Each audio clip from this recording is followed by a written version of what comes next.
Hello साथीहरू सबैलाई स्वागत छ टिज विवेक भाइब्स च्यानलमा। यदि यो च्यानलमा तपाईँ नयाँ हुनुहुन्छ भने च्यानललाई सब्स्क्राइब गर्न नबिर्सनुहोला। आजको भिडियो स्टार्ट गरौँ।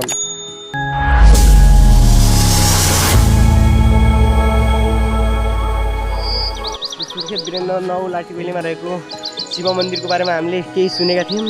आज त्यस ठाउँमा हामी वास्तवमै आफै गएर के छ त्यहाँको झल्काउने स्थितिको बारेमा हामीले त्यहीँ गएर अवलोकन गर्ने सल्लाह गरिसकेको थियौँ। यहाँ पुग्दाखेरि हामीले फर्स्ट यहाँको वातावरण र सबै सौन्दर्यता हेर्दाखेरि अचम्म लागेको छ।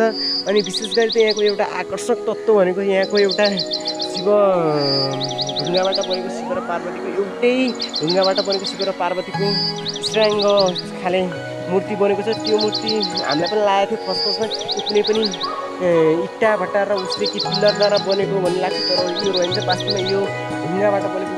यो नेपालमै नभएको एउटा अनौठो आश्चर्य भएको मूर्तिको रूपमा रहेको छ। यो ढुङ्गाको मूर्ति काँक्रेबिहारबाट ल्याएर यहाँ बनाएको लगभग 1 करोड रुपियाँ खर्च लगाएर यो बनाएको रहेछ। हामीले यता सहयोगदाताहरू पनि देख्छौँ होइन, त्यो सहयोगदाता कसले कति कति सहयोग गरेको भनेको छ। यो तपाईँहरू पनि आउनुहोस्, यो मूर्ति हेर्नुहोस्, घुम्नुहोस्, अनि तपाईँलाई पनि लाग्छ यो साँच्चै के आश्चर्य छ, के अनौठो छ भन्ने कुरा। हस्त नमस्कार, धन्यवाद।